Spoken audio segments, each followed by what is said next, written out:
Tonight on Reporting Scotland, new owners for Rangers Football Club. A consortium of US businesses complete their takeover of Ibrox. They say they'll take Rangers back to the top. Finances coming into the club. Hopefully we can get the team sorted. Buzzing, excited. Great new chapter for the club. We need to get a trophy next season. We must get a trophy. We need to get a trophy. Also on tonight's programme, a 15-year-old boy is in hospital after being stabbed in an attack in Glasgow's East End. 17 years after a public bailout, the UK government finally sells off its last shares in the Royal Bank of Scotland. With the ban on disposable vapes coming in, campaigners hope it will lead to fewer young people using them, but shopkeepers warn it could lead to a vape black market.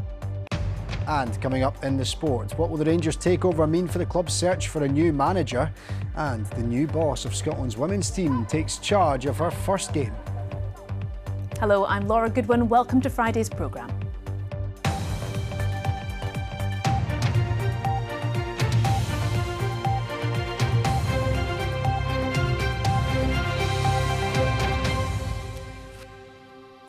After months of speculation, confirmation today that an American consortium has completed the multi-million-pound takeover of Rangers Football Club. Led by the private healthcare businessman Andrew Kavanagh, the group have bought 51% of the Ibrox club. Rangers have also said £20 million of new investment will be made available in the summer. Our sports news correspondent Chris McLaughlin joins us now. Chris, this seems like a big day for the club. It is, Laura. I mean, this isn't surprising news, but it is big news. We've known this takeover has been coming for some months. Today, as you say, finally confirmation. Now, this is a club no stranger to takeovers. So can the Americans do what others before them recently have failed to do? And that is to take Rangers Football Club back to the top of Scottish football. Forever a club in the spotlight, even more so today. I think it's going to be excellent. It's going to be really good for Rangers. Finances coming into the club. Hopefully we can get the team sorted. Buzzing, excited. Great new chapter for the club. We need to get a trophy next season. We must get a trophy. We need to get a trophy. Brilliant. It'd be good to see how we can expand on from being a bit of a better team now, hopefully. This is the man leading the consortium, Andrew Kavanagh, a private healthcare tycoon and soon-to-be new chairman. In an open letter to fans, he said, "Simply put, our goal is to win trophies in Scotland and be able to compete at a high level in Europe, while laying a foundation of financial sustainability for the future." It's Dessers! There's the opener! For now, fans want investment in the squad. Sources say the majority of the £20 million summer investment will be going in that direction. Rangers' finances have been not great in recent years, so you do have your operational losses to cover as well. But my understanding from the club is that practically all of the money, the vast majority, is going into the playing budget. Now, whether that's a wage budget, whether that's recruiting players on Bosman deals and giving them slightly higher wages than they would have otherwise been able to afford, we'll have to wait and see.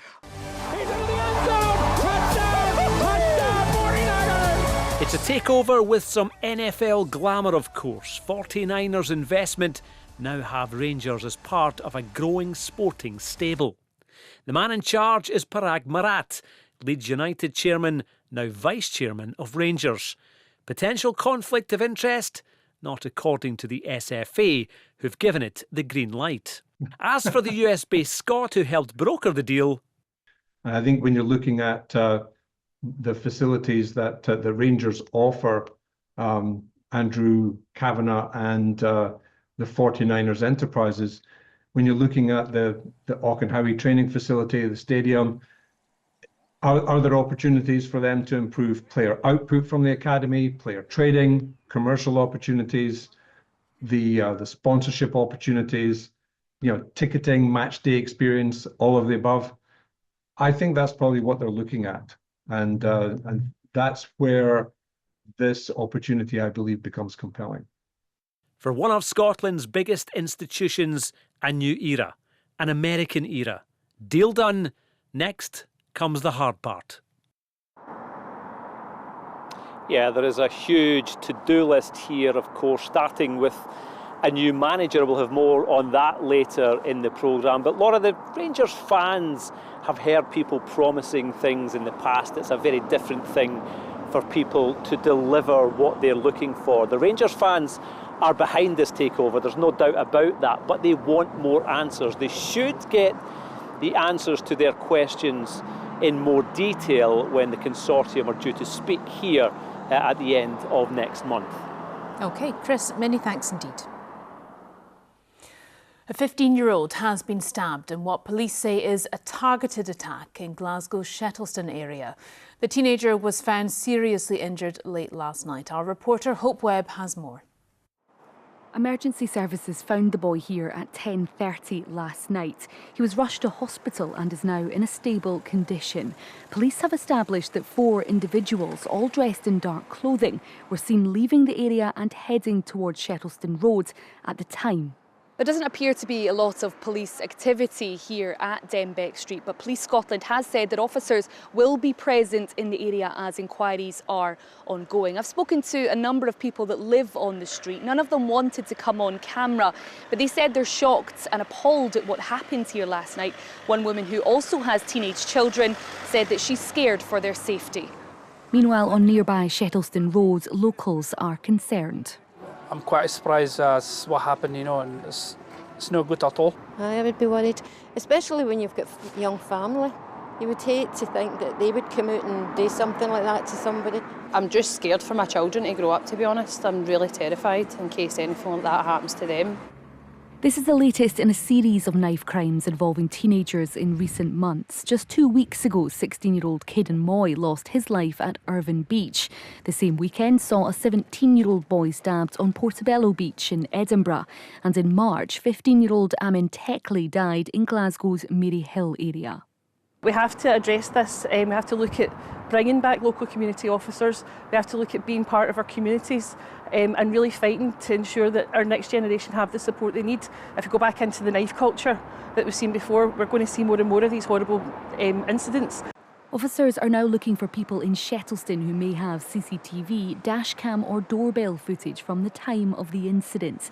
It's hoped it may help them piece together the events that led to this teenager being seriously injured. Hope Webb, reporting Scotland.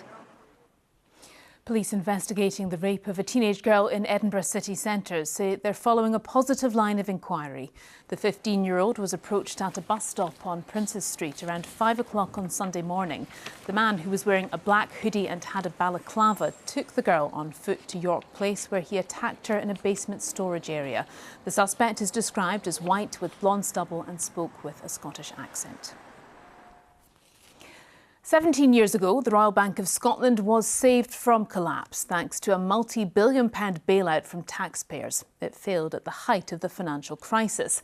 Now the government's last remaining shares in the bank have finally been sold off. Here's our business correspondent, David Henderson. It was for a while the biggest bank in the world and the largest company in Scotland, with a vast headquarters here on the edge of Edinburgh. Then, a spectacular crash. The Chancellor, Alistair Darling, got a phone call from RBS warning him they'd almost run out of money. A senior Treasury advisor told me it was a moment of crisis. To this day, I don't think quite a lot of people realise how bad that was, that the banks would have closed, cheques would not have been honoured, we wouldn't have been paid, we wouldn't have been able to do our shopping because the ATMs in the country would have seized up. So it was very grim. What followed was a massive bailout for the bank, using tens of billions of pounds of taxpayers' money. In return, the government took a huge stake in RBS, and it's taken 17 years for the last of those shares to finally be sold. At the time, much of the blame was heaped on Chief Executive Sir Fred Goodwin, known to many as Fred the Shred. Something about which I am extremely sorry. He was revered as God's gift to banking. So he believed he could walk on water, and he did some very stupid things, one of which was to buy 28 other banks and financial institutions between NatWest and ABN AMRO, which was the killer blow. And the other thing was to basically lend quite recklessly to a number of different sectors, including private equity. In time, Sir Fred was stripped of his knighthood, but he held on to most of his massive pension, prompting public fury. The RBS Fred Goodwin left behind had to be totally restructured, with a mass sell-off of its assets and its global workforce reduced by more than 100,000 people. These days, it's just another high street bank, and it's part of the NatWest Group.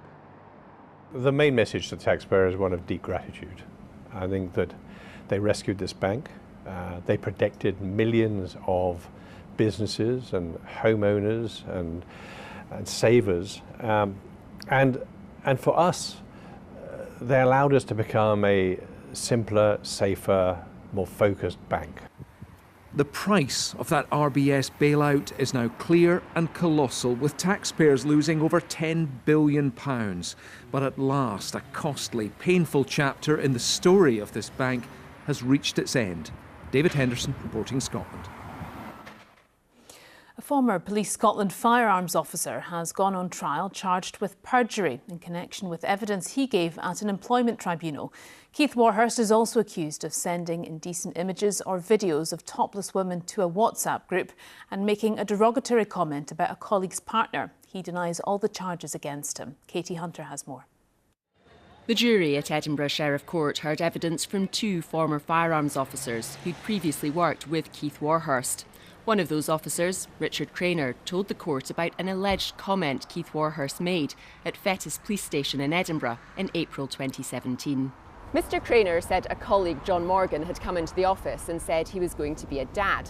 Mr. Craner claimed Keith Warhurst made a comment which included swearing and said she must be fat if she didn't realise she was pregnant. Mr. Craner said there was a dark humour in the police, but that he was stunned, and this went past inappropriate banter. He said other people definitely heard the comment, and John Morgan said something back. Mr. Craner was repeatedly questioned by Keith Warhurst's KC about why he couldn't recall what John Morgan had said. He repeatedly told the jury he couldn't remember.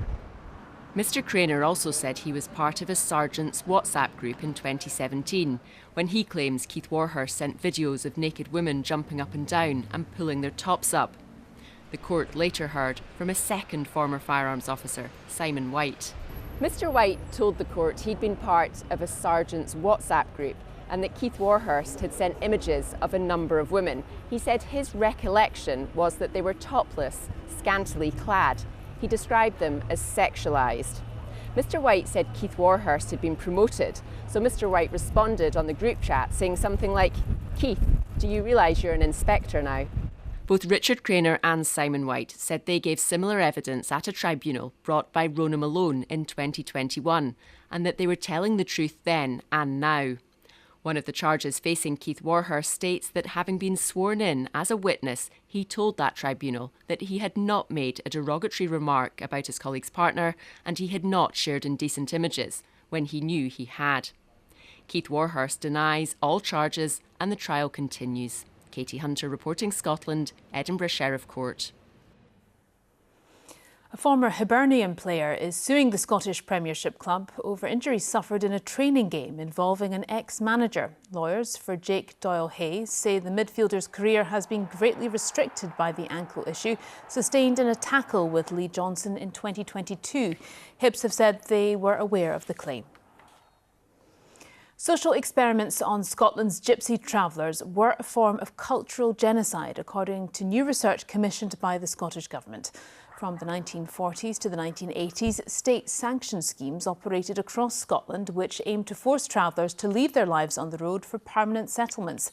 The Scottish Government says it recognised gypsy traveller communities had been adversely affected through historical policies and would set out its response to the research soon. I mean, one lady in our podcast, her mum is passing away, and her mum only now started to feel confident to talk about her gypsy traveller identity. She'd been removed as a child and placed in a religious institution, the same religious institution that my granny was placed in, and it had been literally, in the words of her daughter, beaten out of her culture. And you can hear more from that interview on the news at 7 tonight over on the BBC Scotland channel.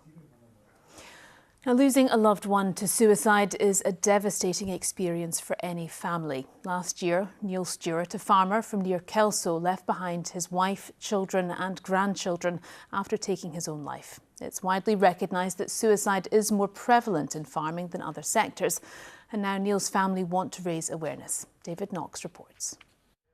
On this farm outside Kelso last June, 60-year-old Neil Stewart decided to take his own life, leaving behind a devastated family.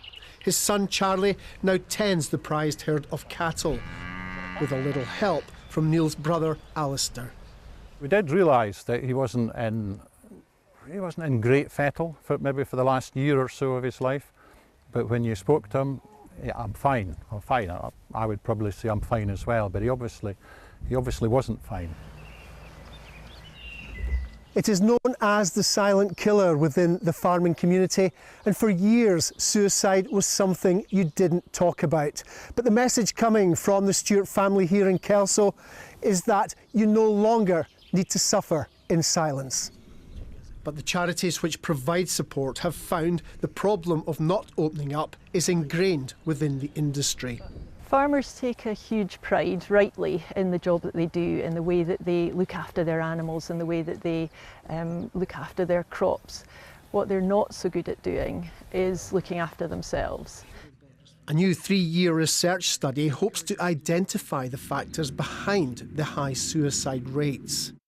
To mark the first anniversary of Neil's death, his widow Caroline and the rest of the family will walk the Kintyre Way, hoping to convince other farmers to get help. One person, even one person, speaks to their partner, their friend, their colleague, their neighbour, and gets the help, and we can prevent even one tragedy. Then that will be very, very worthwhile. Alistair Stewart talking to our reporter David Knox. Details of organisations offering information and support with mental health in agriculture are available at bbc.co.uk/actionline. From Sunday, it will become illegal to sell or supply disposable vapes in Scotland and across the whole of the UK. It's hoped the move will help prevent young people from taking up the habit and reduce the environmental impact of throwaway vapes. Anyone found flouting the rules could be fined £200. Our environment correspondent Kevin Keane reports. A flurry of last-minute offers to clear the remaining stock before the ban on single-use vapes begins on Sunday. It's estimated that in 2023, around 26 million disposable vapes were thrown away in Scotland, 1 in 10 of them ending up as litter. Here we go. Oh yeah. I can go and grab this one. Laura Young is the campaigner who first highlighted the issue on social media 3 years ago. Yeah, so this is probably one of the most common brands. Right. And so we can put them in here and off we go. She's campaigned tirelessly for a ban and received Scottish Government backing early last year. Part of the problem is they begin to fall apart and then you can actually see it inside. That's the That's battery. the battery. Yeah. So they get broken, they get damaged, and this metal can pop tyres, so it's a really big problem. The Scottish ban was then widened out to include England and Wales, with all agreeing it should start this Sunday. Businesses continuing to sell disposable vapes from Sunday could be fined, and this shopkeeper says small stores will suffer most. This ban is going to do anything magical. It's just going to shift the product now to the black market. Rather than do a blanket ban, it should have been a case of targeting those stores, those shops that are selling these vapes to underage kids. Some vape users in Inverness, though, say the devices have helped them. I vape now for 5 years on the smallest amount of nicotine you can get, and before that I was smoking 60 to 80 fags a day. So I started basically to quit cigarette, and it definitely helped me because I've not smoked a cigarette for a long time. But I think the vaping habit has become more of a habit now. I do it more than what I do is for cigarette. It's rare for one single person's campaign to lead to such a significant change in the law. But after 3 years, Laura Young's calls have finally paid off, with the single-use vapes ban coming into effect on Sunday. Kevin Keane reporting Scotland. Time now for All Tonight Sport with Lewis, and I imagine you'll be starting with Rangers and what this takeover all means. Absolutely no surprises when I'm beginning tonight, Laura. I think it's been a quiet day at Ibrox. Thanks very much. Oh, there, yes, it is a new dawn for Rangers as the US consortium completes its takeover. But what will it mean on the pitch? Well, the club is still without a manager, and there are likely to be plenty of changes in the squad. Our sports news correspondent Chris McLaughlin joins us from Ibrox. And Chris, lots of work there you are, lots of work to be done indeed before these Champions League qualifiers come around. Yeah, you're right, Lewis, and of course top of that list is finding a new manager. Now this club are due to unveil their new sporting director Kevin Thelwell at the start of next week. My understanding is they would like to be in a position to unveil their new manager round about the same time. Now the front runners appear to be David Ancelotti, the son of the very famous manager Carlo Ancelotti, and the former Rangers player Russell Martin. So it's going to be probably the start of next week before we get news on the new Rangers manager. Now, in terms of what kind of budget they're going to work with, we got some indication on that today. Of course, £20 million. We believe most of that will be going in to player budget. But to give you an indication of just how tricky it's going to be for Rangers to catch Celtic, remember, Celtic spent £20 million on two players alone last season, Adam Ida and Arne Engels. So yes, they need a new manager before they get started, and the sooner they do that, the better. Absolutely. Well, sports news correspondent Chris McLaughlin at Ibrox, thank you. Now, Scotland are in action tonight as they face Austria in the Women's Nations League. It's the first match under new head coach Melissa Andreatta. Jane Lewis is at Hampden for us.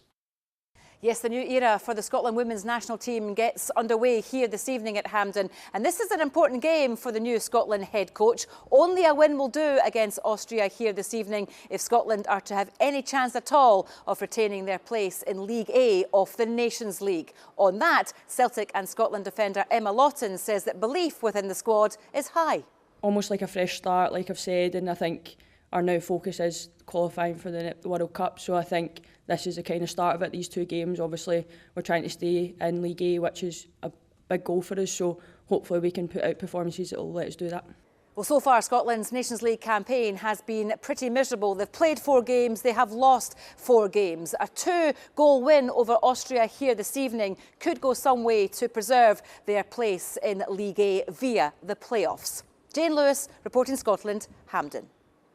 It's a huge weekend for both Glasgow Warriors and Edinburgh as they look to book a place in the United Rugby Championship semi-finals. Sean Everett's capital side are in South Africa ahead of their clash with Bulls tomorrow, while Franco Smith's Warriors host another South African team, Stormers, at Scotstoun this evening.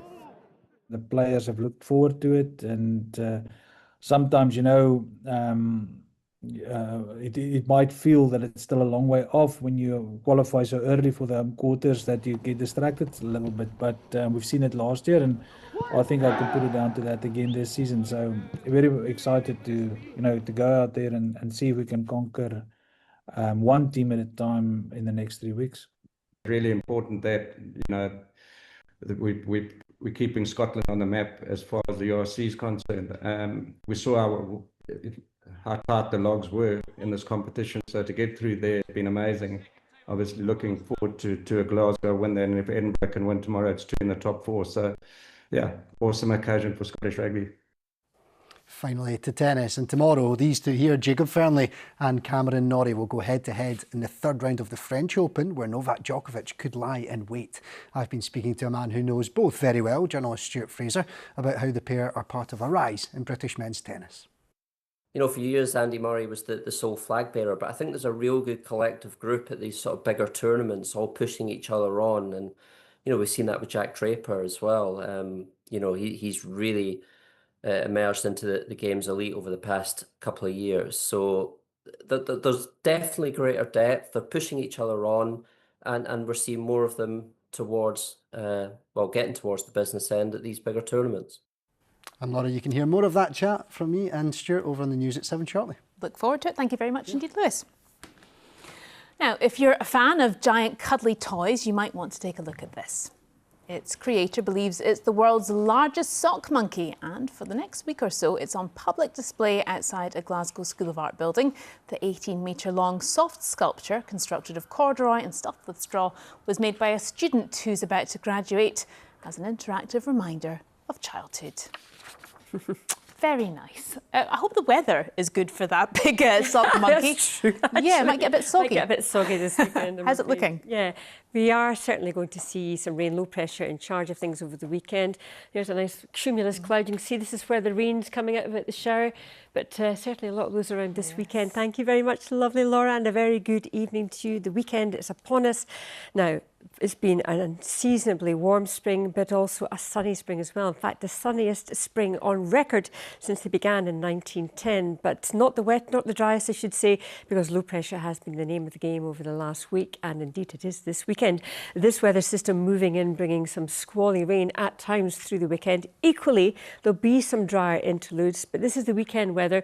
Once that pulls away, then on Sunday night into Monday, a ridge of high pressure, meaning a quiet start to the new working week, with this coming our way Tuesday and Wednesday, so not quite out of the woods yet. But it signs of something a bit drier the second week of June. We'll keep you posted on that here on Reporting Scotland. Now, as far as this evening is concerned, we'll start to see cloud building in the west during the overnight period. A few showers ahead of that front I was talking about. Southerly winds will strengthen too along the west coast, bringing up some really quite warm, muggy air. Lows of around about 10 Celsius, a bit cooler over the northern Isles. Some early brightness in the east tomorrow, but elsewhere fairly cloudy, and that cloud continuing to build as that band of really squally, heavy rain moves in, maybe the odd rumble of thunder embedded within it as well. Nothing quite into the Northern Isles yet, but cloud will increase along with a strengthening southeasterly wind as well. So still hanging on to some sunshine across eastern Scotland, equally a few showers drifting in ahead of that front, but it will feel warm tomorrow, widely 19-20 Celsius, a muggy feel to things in that southerly wind, and it will be strong and gusty in association with that weather front, some really squally downpours as we head through the afternoon. That gets its act together and makes its way from west to east tomorrow afternoon, bringing a couple of hours of rain, but it does clear away. Behind it, turning drier, brightening up for the evening as well. And then overnight, the next band of rain moving into the west. It's another squally one too. But the significance of this is we'll see the winds veer into the northwest, introducing much cooler air. So you'll notice once that rain clears away, it's brighter. There's some showers in the forecast, especially for the west, but it's feeling a lot cooler than Saturday. That's your forecast. Thank you very much, Judith. And that is where we leave you for the moment. Judith and I will be here with your late news at around 10:30. But until then, from everyone on the team, whatever you're doing with your evening, do have a good one. And thank you very much indeed for joining us. Bye-bye.